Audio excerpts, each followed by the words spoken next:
ஆன்மீக உறவுகள் அனைவருக்கும் என் அன்பான வணக்கங்கள். நாளைய தினம் யோக பஞ்சமி. கட்டாயம் இந்த ஒரு தீபம் ஏற்றுங்க. உங்கள் வாழ்க்கையில் நினைத்து பார்க்க முடியாத அளவுக்கு யோகத்தை வராகியம்மா தருவாங்க. பெருமாளுக்கு உரிய மாதமாக இருக்கிறது புரட்டாசி மாதம். இந்த புரட்டாசி மாதத்தில் வரக்கூடிய பஞ்சமி திதிங்கிறது ரொம்ப ரொம்ப விசேஷமானது. இதை யோக பஞ்சமி அப்படின்னே சொல்லலாம். இந்த பஞ்சமி திதி பெருமாளின் அவதாரத்தில் ஒன்றான வராகமூர்த்தியின் உருவமைப்பு பெற்ற வராகி அம்மனை வழிபாடு செய்கிறதுங்கிறது ரொம்ப ரொம்ப விசேஷமானது. வராகி அம்மனுக்கு உரிய ஞாயிற்றுக்கிழமையோடு சேர்ந்து வருவதுங்கிறது கூடுதல் விசேஷம். ரொம்பவே சிறப்பு வாய்ந்த இந்த தினத்தில் வராகி அம்மனை எந்த முறையில் வழிபாடு செய்யணுங்கிறத இந்த பதிவில் நம்ம பார்க்கலாம். ஒவ்வொரு மாதமும் வரக்கூடிய பஞ்சமி திதிக்கு ஒவ்வொரு விதமான விசேஷம் இருக்குது. புரட்டாசி மாதத்தில் வரக்கூடிய பஞ்சமியை யோக பஞ்சமி அப்படின்னு சொல்லுவோம். இந்த தினத்தில் வராகி அம்மனை நம்ம வழிபாடு செய்யும் பொழுது நம்ம வாழ்க்கையில் இருக்கக்கூடிய அனைத்து கஷ்டங்களும் நீங்கி யோகமான வாழ்க்கையை நம்ம பெறலாம். ரொம்பவே சிறப்பு வாய்ந்த இந்த யோக பஞ்சமி அன்னைக்கு வராகி அம்மனை வீட்டில் வழிபாடு செய்கிறதுங்கிறது ரொம்ப விசேஷமானது.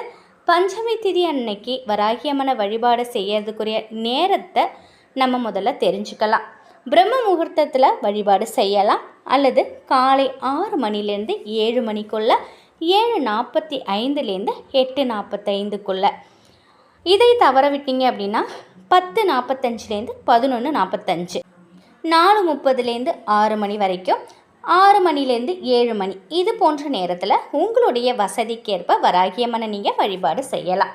வராகியம்மனுக்கு செம்பருத்தி பூ, செவ்வரளி பூக்களை பயன்படுத்தி நம்ம மாலைகள் போடலாம். இல்லை 21 எண்ணிக்கையில் ஏலக்காய் இல்லைன்னா விரலி மஞ்சள், இந்த ரெண்டில் ஏதாவது ஒன்று மாலையாக கட்டி வராகியம்மனுக்கு போடலாம். வராகியம்மனுக்கு நெய்வேத்தியமாக கருப்பு உளுந்தால் செய்யப்பட்ட ஏதாவது ஒரு பொருளை நம்ம வைக்கலாம். இந்த மாதிரி அவங்களுக்கு பிடித்த பொருட்களை வச்சு முடித்ததுக்கப்புறம் ரொம்ப ரொம்ப முக்கியமான ஒரு விஷயம்னு பார்த்தாக்கா ஏற்ற வேண்டிய தீபம்தான். இந்த யோக பஞ்சமி தேதி அன்று நம்ம எந்த மாதிரி தீபம் ஏற்றணும் அப்படின்னு பார்த்தீங்கன்னா, நிறைய தீபம் வராகியம்மனுக்கு நம்ம ஏற்றுவோம் இல்லையா? ஆனால் இந்த தீபத்தை ஏற்றுவதற்கு நமக்கு வெற்றிலையும் பச்சரிசியும் தேவை. வெற்றிலையை எடுத்து அரைச்சி அதுலேருந்து சாறை எடுத்துக்கோங்க. பச்சரிசியையும் மாவு மாதிரி ரெடி பண்ணிக்கோங்க. இந்த வெற்றிலை சாறையும் பச்சரிசி மாவையும் கலந்து மாவிளக்கு போல் தயார் செஞ்சுக்கோங்க. ஒரு தாம்பாள தட்டில் வச்சு அதில் நல்லெண்ணெய் ஊற்றி பஞ்சத்திரி போட்டு தீபம் ஏற்றுக்கோங்க. இந்த மாவிளக்கில் 5 திரி போட்டு நீங்கள் தீபம் ஏற்றலாம். 5 விளக்குகளை செய்தும் நீங்கள் தீபம் ஏற்றலாம். இந்த தீபம் குறைஞ்சது ஒரு 48 நிமிஷம் எரிஞ்சாலே போதுங்க. இந்த தீபத்தை ஏற்றி முடித்ததுக்கப்புறம் வராகியம்மனுக்கு உரிய மந்திரத்தை உங்களால் இயன்றளவு எத்தனை முறை சொல்ல முடியுமோ அத்தனை முறை நீங்கள் சொல்லலாம். மந்திரத்தை பார்த்தலாம். ஓம் ஸ்ரீம் க்ரீம் க்ளீம் மங்கள வராகி நமோ நமக.